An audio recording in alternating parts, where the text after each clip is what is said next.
On your Friday episode of Locked On Raptors, the draft lottery is on Monday. I'm ready to get hurt, baby. But before we all get hurt, let's talk about what it would look like if Cooper Flagg were in fact on the Toronto Raptors.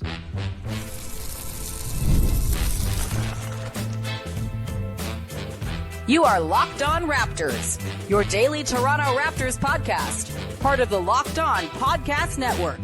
Your team every day. Hey,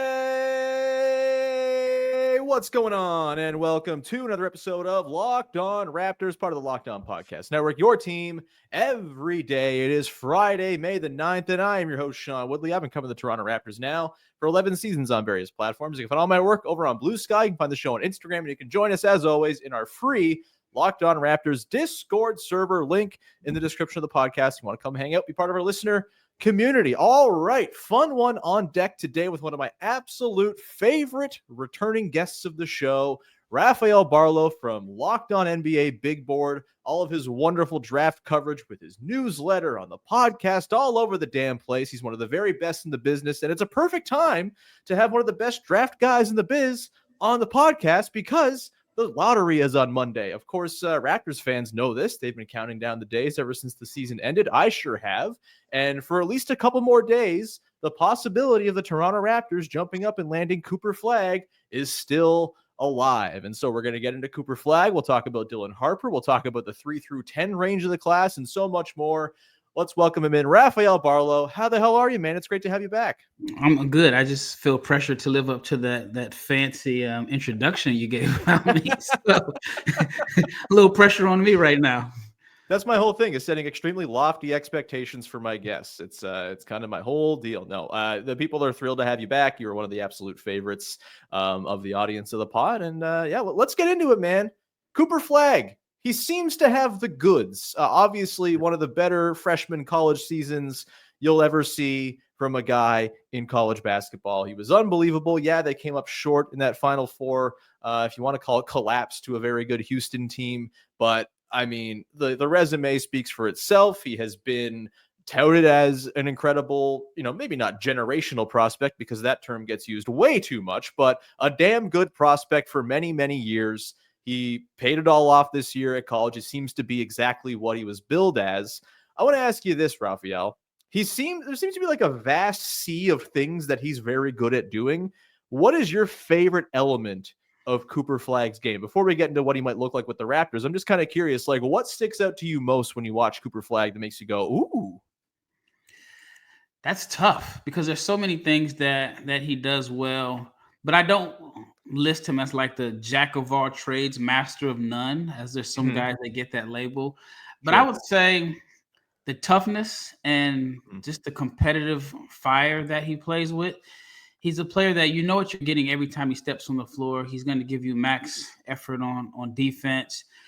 If you put a smaller guy on him, he's going to punish him, whether it's just posting up or driving through him. If you put a bigger guy on him, he's fast enough to get by that guy. But he just doesn't take plays off. And I just love how competitive and tough he is. And I mean, if you watch basketball this season, for the first half of the season, they told you every other play that he was only 17 years old.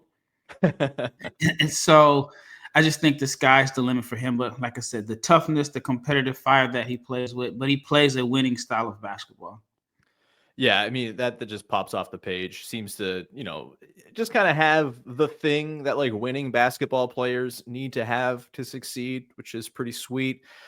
Obviously, we can get into the nuts and bolts of what he does well, in terms of, various skill sets here and there. But I'm kind of curious, compared to other highly touted first overall pick level prospects we've seen in recent years, where does he stack up for you? Obviously, like, Wemby's his own thing. It's like, oh, this alien's been sent to play basketball. He's going to be the first overall pick and rule the league for 10 years. I don't think anyone is. I mean, no one who's doing it fairly is putting that on Cooper Flagg, but it seems like he's maybe in that sort of upper echelon of like really, really kind of bankable. This guy's going to be a damn good NBA player level prospects. Is that fair? Yeah, I think it's fair, especially when you factor in how much he's improved his game over the last few years. He first came on my radar probably, I guess, 3 years ago when he was one of the younger guys. And I think it was the FIBA U18 team, and he was like 15. And that's when he first came on my radar. But I pictured him as like this versatile defender, but like a play finisher. And people may think I'm crazy now, but my first initial thought of him was like a modern day Kenyon Martin, athletic, play finisher, lob threat, plays tough. But since then, he's just added so much to his game. That comparison is totally off. I mean, he's handling the ball now. He's making threes. He was always a better passer than the Kenyon Martin, but I just think that the way that he's added so much to his game, that it kind of makes him hard to compare him to other prospects, because my initial thought of him is totally different than how I feel about him today. While most guys with Victor, I knew what he was going to be or do, but Flagg's game has changed so much. But I think he can be in that category as far as just, that superstar. At the minimum, I think he's a superstar complementary player. Right. I mean, that's a very, very good thing to be, a nice thing to have. That's kind of the thing when I watch him too, and like I'm way less schooled in this stuff than you are. I've been watching him way less long than you have, but it does feel like he's going to be very moldable. He's going to be able to fit into all kinds of different types of teams. We'll get into the Raptors fit here in a second, but when you're picking first overall, I think there's this sort of inclination from people to think like, well, okay, well, you got to get yourself like a lead creator, an offensive engine, a guy who can drive the bus for your offense and carry you to an offense that is, credible enough to be in that contention mix down the line once he matures as a player. I think this is maybe kind of the area where there's some disagreement as to just how much upside there is for Cooper Flagg, the on-ball creation stuff. Do you see high level like lead creator in his future, or do you kind of side with the folks who think maybe, okay, like secondary creator, definitely, but someone that you run the entire show through, maybe not quite up to that level in terms of the ball skill, things like that? Well, that's a $1 billion question, because if he lives up to the expectations, then he's going to make $1 billion in his career if he stays healthy. Right. Coming into this season, I did have doubts about that. I wasn't sure that he was going to be Duke's leading scorer. I thought he would be like the guy that's second in scoring, but leads the team in, rebounds and blocks and steals. But he led Duke in every statistical category.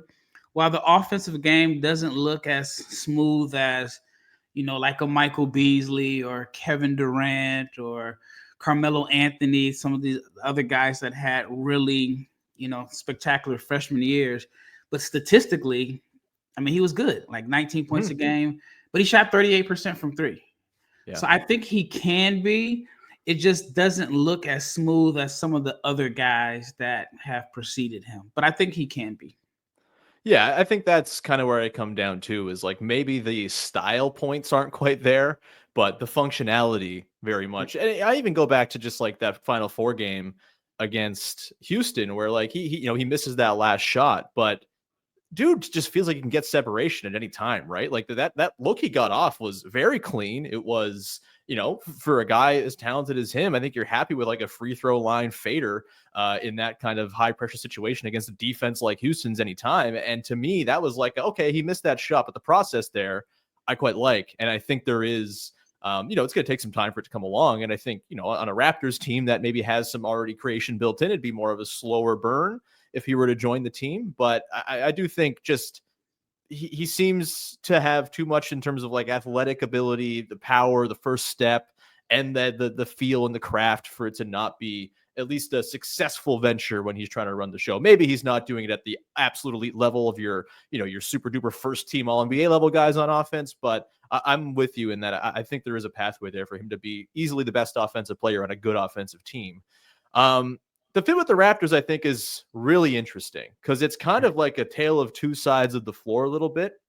On offense, I can see why there may be some reservation of, you already have Scotty Barnes and Brandon Ingram, these sort of two big creative wing types. You're going to throw a third guy into that mix. I mean, I'm clearly Masai Ujiri pilled and love all of the large wings doing things at the same time. So I'm not so turned off by it.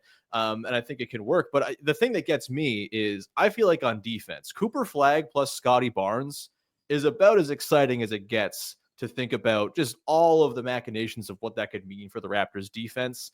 Where are you at when it comes to the fit, both ends of the floor? And do you kind of view it as a tale of two sides of the floor? Like, I think you can kind of maybe make the argument that it is.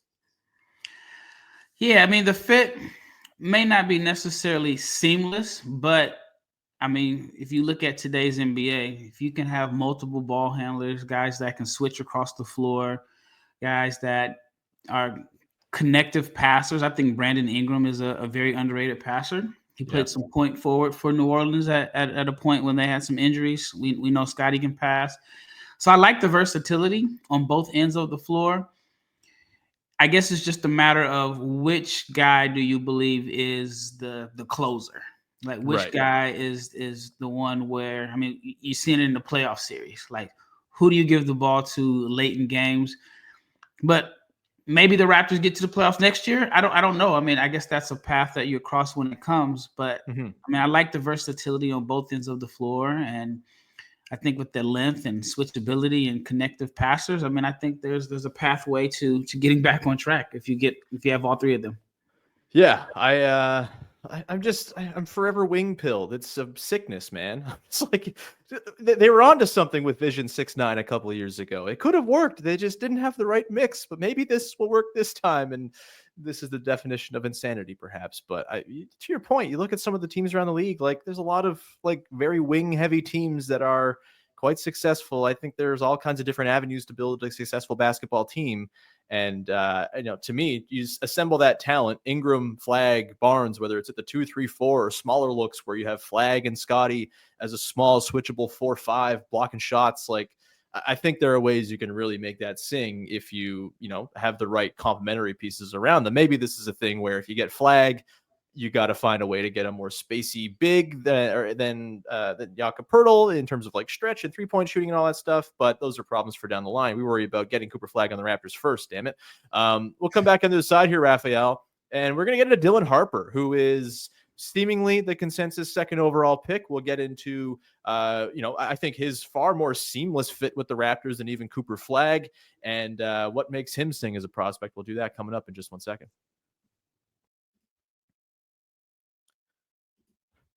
Today's show is brought to you by friends over at DoorDash. NBA fans, you know what time it is, baby. Playoff season means big performances and even bigger rewards. DoorDash is bringing the heat with a slam dunk deal for Dash Pass members during the 2025 NBA playoffs. It's called They Swoosh, You Score. Anytime a player drops 50 or more points in a playoff game, Dash Pass members score a free 3-piece crispy tenders combo from Wingstop the very next day. Just place an order of $20 or more. Use the code WINGSTOP50 at checkout, and that combo is yours. Crispy, delicious, and totally free. Offer valid noon to midnight, and the day after the game. Terms apply. Look, man, there's some guys still kicking in the playoffs who've been known to drop a 50 burger at times. We know Jamal Murray's done it before. Donovan Mitchell's done it before.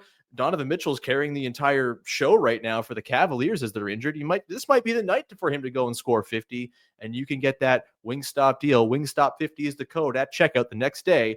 Go check it out. Here's the play. Sign up for Dash Pass to unlock this and more exclusive deals all season long. When any player scores 50 plus in a playoff game, Dash Pass members can grab a free 3-piece crispy tenders combo from Wingstop the next day with a $20 order and code Wingstop50. That's Dash Pass, your door to more savings, more flavor, and more ways to win. Terms apply. Back at it here, Rafael Barlowe from Locked On NBA Big Board. Let's dive into Dylan Harper, who I quite like as a prospect. I think, him playing at Rutgers, there's a little bit of noise to kind of decipher where are the flaws with Dylan Harper, where are the gigantic flaws with that Rutgers team and all of that. But he seems to be the consensus second overall pick from those in the know. First of all, Rafael, do you agree with that? Like, do you kind of have Dylan Harper as like a cut above the rest of the class, in behind Cooper Flagg, but very obviously number 2 in this class? Yeah, I agree 100% with the consensus on that. I mean, there's a lot to like about him. He's 6'6", 220 pounds. He scored in the paint at will. I think he was at like 68% finishing around the rim. Mm-hmm. I mean, there's a lot to like there. I do think that he can be your engine and your lead dog. He's been compared to Cade Cunningham. He's not as big as Cade. I think Cade is a couple inches taller, and Cade is a better passer as far as like making cross-court passes. I think just better passing vision. But there's a lot to like about Dylan Harper. And like you said, I mean, I think the fit with Toronto could be like seamless. Yeah, like I know. Look, welcome to me having to caveat saying maybe negative things about RJ Barrett corner, but that's what we have to do because everyone loves RJ Barrett, rightfully so. He's Canadian and stuff. But replacing the RJ Barrett spot in the Raptors' theoretical starting five with Dylan Harper for the next handful of years sounds extremely interesting to me. I think an Emmanuel quickly, Dylan Harper backcourt. You get to free up quickly to do his really good off-ball gravity stuff. He's just like a damn good 3-point shooter. Obviously, he's going to run some stuff on the ball as well. We can get into Harper and what he maybe can or can't do off the ball. But I think those two guys as a backcourt duo with the Ingram, Scotty, Pirtle front court, it's just there's a lot to like there, and it just is sensible basketball wise. There's a ton of shot creation. And I feel like it would just be, within the Raptors offense too, where they run this very sort of motion heavy player movement, ball movement, all these kinds of split actions. I just feel like the advantages they could create with the guys, with the threat that they each bring and their own little flavor of what they bring on offense, you could just kind of layer together actions over the course of a possession where you're just making decisions all the time for the defense, right? They have to constantly sell out one thing to stop a thing there, put out a fire there, and all of a sudden there's a fire over there. It just feels like a really harmonious fit to me if obviously Dylan Harper makes good and hits all of the high outcomes that we all think are possible for him. I'm curious about the pull-up shooting component of his game, because obviously that's like the thing that makes careers for guards, right? And that's maybe the thing that he struggled with the most. He's a lefty. He's kind of got this almost like one-handed release a little bit. The kind of other hand kind of falls away. It's an interesting looking shot. I'm curious, like, do you think it's an effective shot? Do you think the pull-up is going to be a limiting factor for him as an on-ball creator, or do you think that's something that's going to be just fine in the NBA, ideally with like better spacing than he was working with at Rutgers and just less defensive attention thrown his way as well? Well, number one, I love that you've done your research. Usually I'm doing all the explaining, but you've done your research and you've pointed out some of the areas of concern. Yes, the pull-up is a little bit concerning. I think it has something to do with his low release. Mm-hmm. He shot just 28% on pull-ups. Yeah. But when I think of guys that have low releases that have been successful, one, Trae Young comes to mind. Mm-hmm. I thought that was going to be like his downfall in the NBA. I said, there's no way he's going to be able to shoot over length, and he's been successful. I think Tyrese Maxey fell in the draft because there were concerns about his low release, and he wasn't the most efficient shooter in his 1 year at Kentucky. And I mean, he's a max guy. So I do think with Harper, he can improve it. But one of the reasons why I actually like the fit for Toronto is because he shot well off the ball as far as catch and shoot jumpers. He was like 37% overall, but he was 50. He made 50% of uncontested catch and shoot threes. It was only on 26 attempts, so it's not a high volume of attempts. Sure. But I think that versatility and the ability to knock down shots off the catch makes him promising for a team like Toronto if you're going to play with a multi-ball handler backcourt. But I agree. The pull-up shooting is the area that he needs to, or Dylan Harper needs to work on all summer. With his foot speed and the way that he attacks the rim, I do think that he should be able to get clean looks despite the low release, because everybody's going to worry about him putting pressure on the rim, especially in like drop coverage. And if he can knock that shot down consistently, you're talking about a guard that can play both spots, and that would be a 3-level scorer in the NBA. And I think he has all the tools to really be successful in the league. Really encouraged. I was going to ask you about the off-ball stuff and whether he could slot in, if an Ingram or a Quickly or a Barnes are kind of taking their turn to run things. Like, is he someone who, we see this, right? I think this was the DeMar DeRozan thing when he was on the Raptors, was like he was at his best when he had the ball in his hands, and sometimes that had some drawbacks to just how the offense ran. They were most successful when they kind of turned the offense into helio ball with DeMar in 2017-18 and just kind of put shooting around him, and it was really effective. But, there are certain guys, it's just like, can you devote that much in terms of offensive burden and usage to one guy to make use of his on-ball skill? Can you diversify things, have him off ball? And it's encouraging to hear that that's something he figures he'll be able to do. especially as a guy who just like was the dude at Rutgers this year, right? Like, sometimes you have these guys who just like never get the off ball reps, and it's kind of a mystery, but seems encouraging there. I guess like would you say the Raptors are your favorite landing spot for Dylan Harper in the lottery? Like if they were to jump up to number 2, like is that like the easiest fit? Obviously there are teams where he'd kind of just have the keys from day one and that's its own thing. But as far as like hitting the ground running with a team that can kind of amplify his strengths and that he can add something to, where do the Raptors rank for you among like favorite landing spots for Harper? I mean, I think there's quite a few spots for him. New Orleans could use a point guard. Right. And then, well, I guess they have DeJounte Murray, but he's hurt. And he's DeJounte Murray. And then, CJ. So I do think that the Pelicans need to hit the reset button. Utah would obviously be a good fit. The Wizards. I mean, I know they drafted Bub Carrington last year, but I think Harper is in a different tier of a prospect. Brooklyn.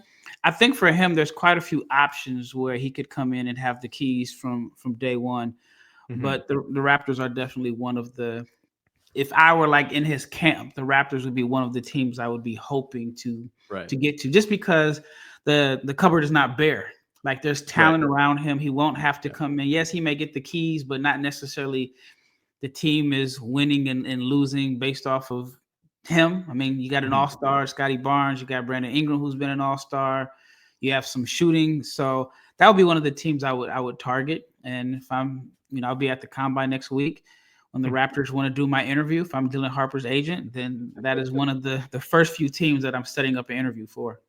Right on. I want to ask you about the defense with him before we move on to the rest of the guys in the lottery range, top of the lottery range. That is, the Raptors kind of changed their defense this year. They really prioritize like high pickup points, like very sticky on-ball defense, fighting over screens, stuff like that. Obviously, with a bigger guard, it can be a little more difficult to be that sort of elusive point of attack, sticky defender. I'm curious, what do you envision for Harper on defense? Like, do you see him being one of these guys who holds up just fine in the backcourt? Do you see him being a weak link type where, he's maybe someone that, teams are hunting out, looking to sort of, pulverize because of, whatever, foot speed, whatever it might be? I'm curious where you come down on him with sort of his projection as a defensive player. I think he can be good, but I think it's really up to him. He has the size to where he can defend multiple positions. So if teams go really small, I mean, there's a chance that he could be the guy that defends the 3 and maybe even some 4s because he has strength. I mean, you look at James Harden as a guy. I mean, Harden is not known as like an elite defender by any means, but he's a guy that sometimes teams that try to put a 4 on him and post him up. He's too strong to post Fire up. hydrant, yeah. Those ninja hands where he always gets steals. So I think Harper's size and strength gives him some positional versatility on defense, but I just think it's going to come down to him and whether he wants to be a high-level defender. I don't think there's any limitations physically. That's good to know. And I think, the Raptors this year, I think they did kind of achieve a bit of a team-wide buy-in to their maniacal defense. We saw them improve as the season went along. We saw guys like Emmanuel quickly really buy into it. Maybe not a traditional, very good defender that you'd think of. I kind of believe in the sort of ethos of the team bringing that out of him. And if the team's competitive, right, and they're trying to win games next year, I think that by itself almost kind of elicits some buy-in because you kind of got to do it if everyone else is doing it around you. We'll come back on the other side. I want to get into the 3 to 10 range of this class and, that 3-4 spot in the lottery and why I'm not sweating too much if the Raptors don't jump up there. I kind of view this group of dudes as very fluid, very sort of, on a given day in a certain light, you can kind of find a way to talk yourself into any of them as a good fit for the Raptors and just a good player overall. We're going to get into that coming up in just one sec to close out the show.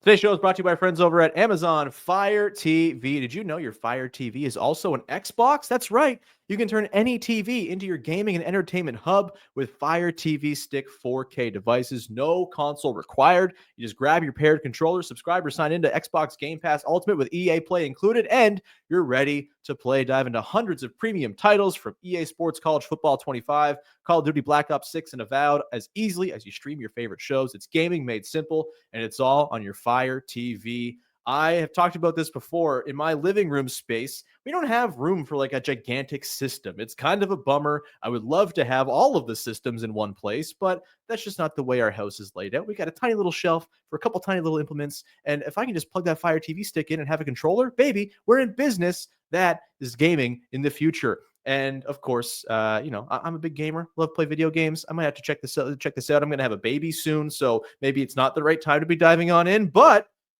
they sleep a lot. Maybe I'll dig into my Xbox on my Fire TV while little guy's napping away for 16 hours a day early on. Head to Amazon.com/Fire TV Locked On to get started. Xbox Game Pass Ultimate subscription and compatible controller required. Available on select devices, including Fire TV Stick 4K 2nd Gen, Fire TV Stick 4K Max 1st and 2nd Gen, and Fire TV Cube 3rd Gen. Go check it out.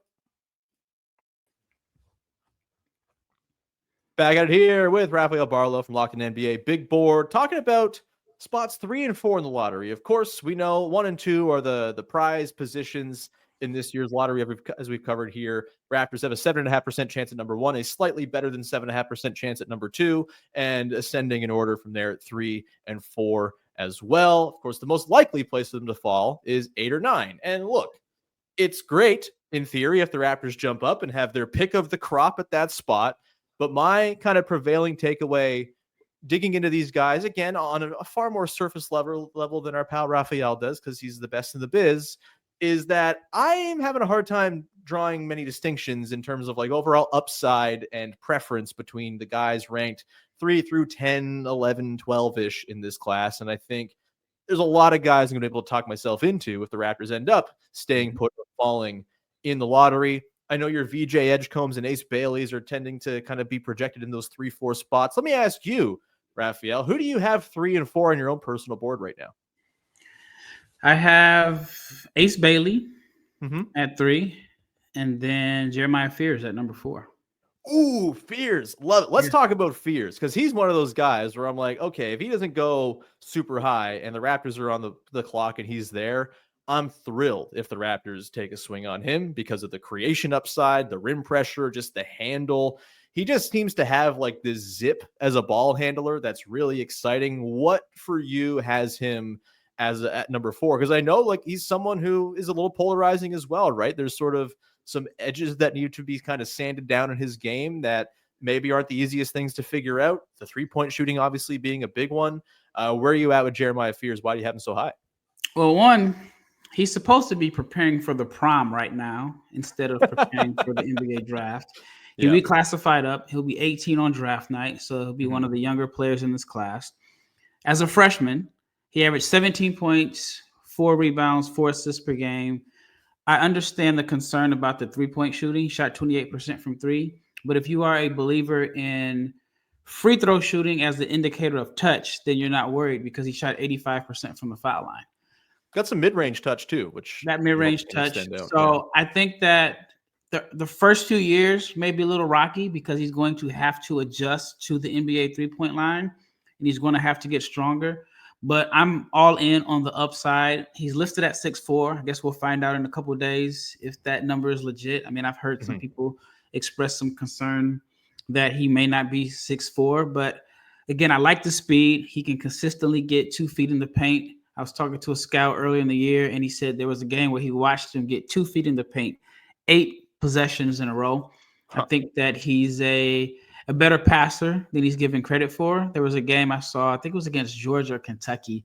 He may have finished with 5 assists, but he could have had 12 because he created open looks. So again, I'm just buying in on the speed. He's a good athlete. And I think in time, he's going to be a respectable shooter just because I'm buying in on the touch. But I just love how fearless he is. I mean, he's pretty light. And the SEC, in my opinion, was the toughest conference in the history of college basketball this year. I forgot how many teams they got into the tournament, like 11 or something like that. Yeah, double digits for sure, yeah. It was a very tough conference. And as a freshman, a young freshman, was the top dog, the number 1 name on the scouting report for Oklahoma.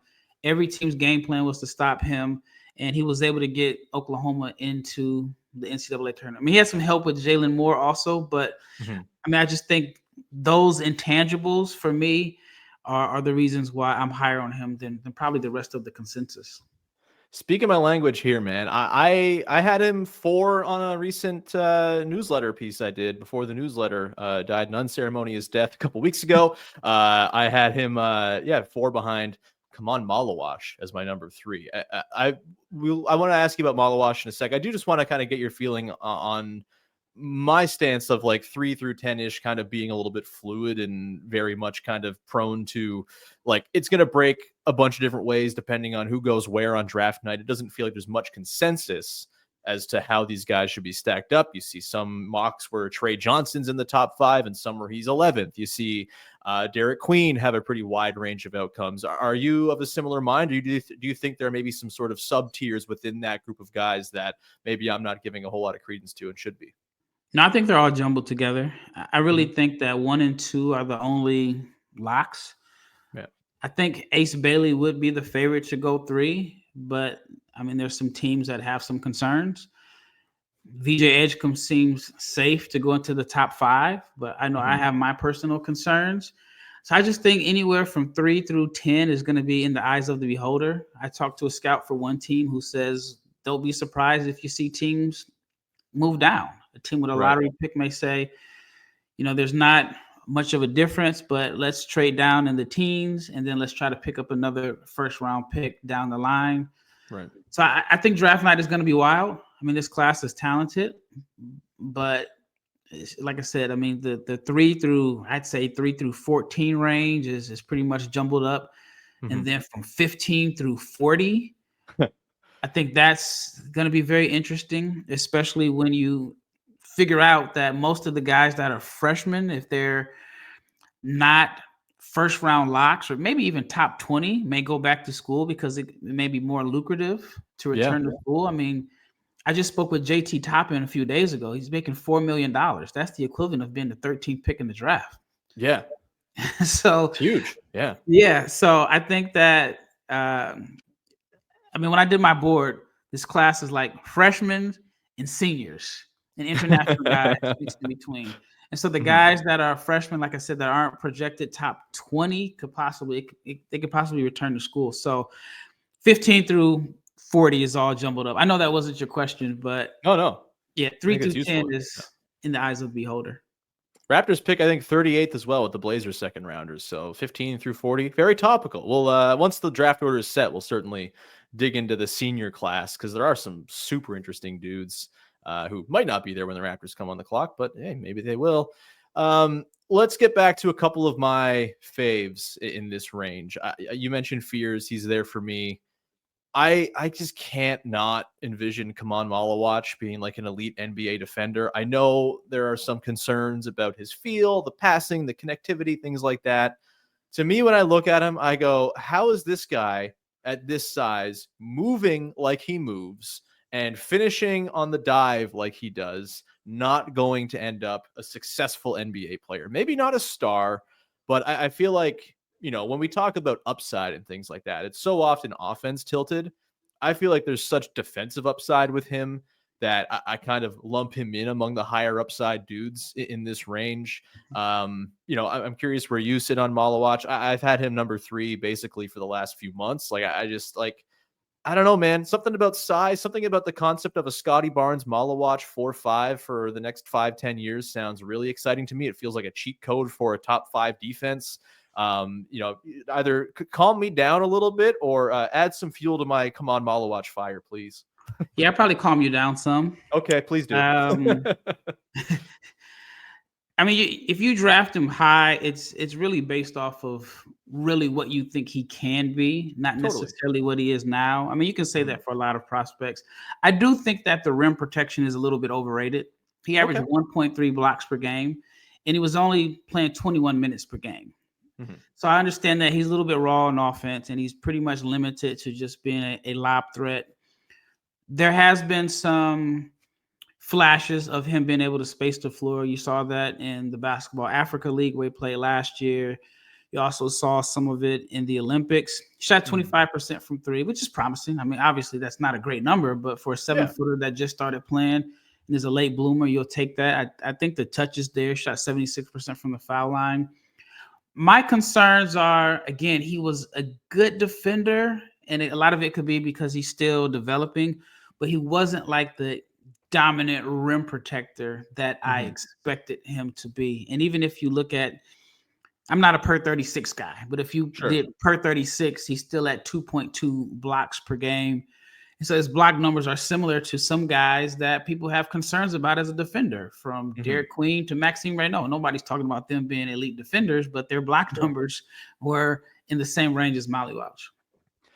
That makes perfect sense to me. I think where I come down on the rim protection stuff is I wonder how much of like the lack of raw counting stats there is just like teams were too afraid to even try it around them, like the sort of deterrence thing, which I think can kind of get lost in the numbers a little bit. And I also think for me, the thing I like a lot is the mobility that he shows at that size. I mean, he's not like dancing like he's, the fastest, most nimble, 6'10" dude in the world. He's 7'2". He's got a 7'6" wingspan. I think he does a good job when he does maybe lose position or is a little bit behind on speed, just like covering ground with enormous bounding steps to kind of cut down the angles. It's honestly not dissimilar to what Marc Gasol looked like for me when he was on the Raptors, where he wasn't the fastest guy by any means, but his just like understanding of space and how to, close ground and recover was so high level. I mean, he's hedging against Steph Curry in the damn finals. I'm not saying Khaman Maluach is going to do that right away, but similar kind of idea of just kind of leveraging size and ability to cover ground fast to kind of account for any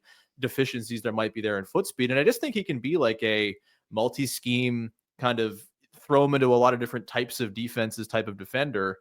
Maybe I'm overrating it. Again, you would have a way better handle on this stuff than I would, but that's kind of where I come down with him, where I'm like, even if he's just a straight lob threat, the defensive stuff is going to be so tantalizing that I'm having a hard time not getting real excited about him, especially because this team could totally use a young big as sort of a longer term play, a succession plan to Jakob Poeltl. And if the 3-pointer ever comes around, like, oh my God, this is the kind of center every team in the NBA wants. So that's kind of why I'm still very, very high and fueling my own Khaman Maluach fires here, and will continue to do so until I'm told to stop. That's very valid, though. If he ends up being a vertical lob threat, defensive anchor, and floor spacer, then I mean, you have something special there. I just have a little bit of hesitancy, but he did exceed my expectations coming into the year, because I was pretty down on him after watching him at the Nike Hoop Summit, where he just looked like he just struggled with the physicality, and that was like an all-star game. But he's exceeded my expectations. Rafael, man, love having you on the show. This was great. Appreciate you devoting the time. And where can people check out all your awesome work and lead up to the draft? Yes, you can find my work as far as my newsletter at NBABigBoard.com. I just released a Big Board 4.0, which kind of ended up turning into an unofficial draft guide yesterday. Sweet. I gave my strengths and concerns on 70 prospects, my top 70 prospects. So you can check that out at NBABigBoard.com. And then there's the Locked On podcast, and the Locked On Network 5 days a week. So you can find me there on the Locked On NBA Big Board podcast. Yeah, you guys do a great job over there. Must listen in the lead up to the draft and the lead up to the lottery, of course. And I'm sure you'll have lots of great lottery reaction for whoever ends up moving up to number one. I'm sure you'll have thoughts on how that's going to look for Cooper Flagg, wherever he goes, hopefully Toronto. You can please follow, subscribe, rate, review, tell a friend, all that good stuff. If you're listening to the audio version of the podcast on YouTube, there's going to be a little extra chunk that I took out of the episode because we ran a little long, where we talked about Noah Esenge, who I love. You can go and check that clip out on YouTube as a separate little bonus addendum to this episode. YouTube exclusive. Please go subscribe. Do a lot of good stuff. It's much appreciated when you do that. Thanks so much. We'll be back again on Monday. Of course, we're going live for the lottery. Myself, Vivek, Jacob. Maybe we'll invite some other friends in too. We'll run some fake lotteries in the first half hour, talk about the results. And then when it comes on, we get the results. We will do a full-on episode right after that, all live on the Locked On Raptors YouTube channel. So please subscribe and be there. It's an exciting time. And if they lose, then we'll commiserate together as well and talk about how Noah Esenge is definitely going to be a Toronto Raptor. Either way, thank you so much. Have a great weekend. Talk to you soon. Bye-bye. Oh, banks it in.